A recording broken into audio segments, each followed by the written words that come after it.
నాంపల్లిలోని BJP రాష్ట్ర కార్యాలయంలో సంయుక్త పత్రికా సమావేశం. పత్రికా విలేకరులందరికీ కూడా నా యొక్క ధన్యవాదాలు తెలియజేస్తూ ఈరోజు ఈ తెలంగాణ రాష్ట్రంలో కాంగ్రెస్ ప్రభుత్వంలో ఇవ్వాల్సినటువంటి ఫీ రియంబర్స్మెంట్ ఫీజు బకాయిలు ఏవైతే ఉన్నాయో అవన్నీ కూడా ఇప్పటి వరకు కూడా విద్యార్థులకు అందలేదు. ఎప్పుడైతే దివంగత నేత మాజీ ముఖ్యమంత్రి శ్రీ వైఎస్ రాజశేఖర రెడ్డి గారు ప్రవేశపెట్టినటువంటి ఈ స్కీము ఉన్నోడు లేనోడు అనకుండా భూస్వామి పాలేరని అనకుండా రోజువారీ కష్టపడి కూలి చేసుకున్నటువంటి వారి పిల్లలు కూడా ఉన్నత చదువులు చదివి వారి భవిష్యత్తును తీర్చిదిద్దినటువంటి మహోన్నతమైన స్కీమ్ ఇది ఫీ రియంబర్స్మెంట్ స్కీమ్. ఎన్ని స్కీములు పెట్టినా ఏం పెట్టినా ప్రజలకి ఈ సమాజానికి ఉపయోగపడే పరిస్థితిలో ఉన్నటువంటి ఏకైక స్కీము ఫీ రియంబర్స్మెంట్ స్కీమ్.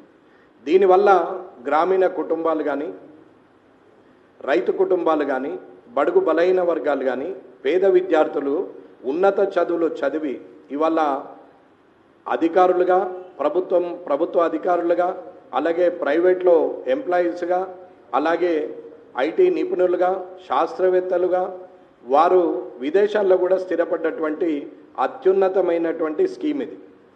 మరి ఆ రోజు కాంగ్రెస్ ప్రభుత్వము ఉన్నప్పుడు మొదలుపెట్టినటువంటి ఈ స్కీము ఈరోజు మళ్ళీ తిరిగి ఈ తెలంగాణలో కాంగ్రెస్ ప్రభుత్వం నెలకొన్న తర్వాత ఇప్పటికీ 2.5 సంవత్సరాలు పూర్తయినా ఇప్పటి వరకు కూడా గత ప్రభుత్వము 2 సంవత్సరాలది ఈ ప్రభుత్వము 3 సంవత్సరాలది ఇవ్వాల్సిన అవసరం ఉంది.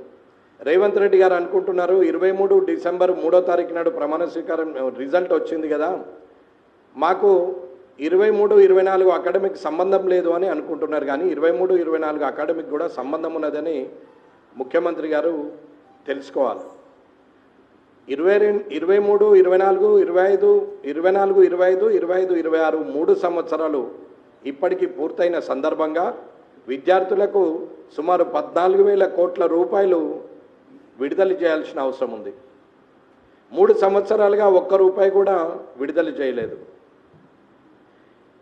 ఇవాళ బడుగు బలైన వర్గాలు పేద విద్యార్థులు చదువుకోవాల్సిన అవసరం లేదా, లేకపోతే గత ప్రభుత్వంలో బర్రెలు గొర్రెల స్కీమ్ పెడితే చదువులు అవసరం లేదా, ముఖ్యమంత్రి గారు బర్రెలు గొర్రెలను కాసుకోమంటామని చెప్పి మాజీ ముఖ్యమంత్రి మీద ప్రస్తుత ముఖ్యమంత్రి గారు మాట్లాడినటువంటి సందర్భాలు మీకు అందరికీ తెలుసు.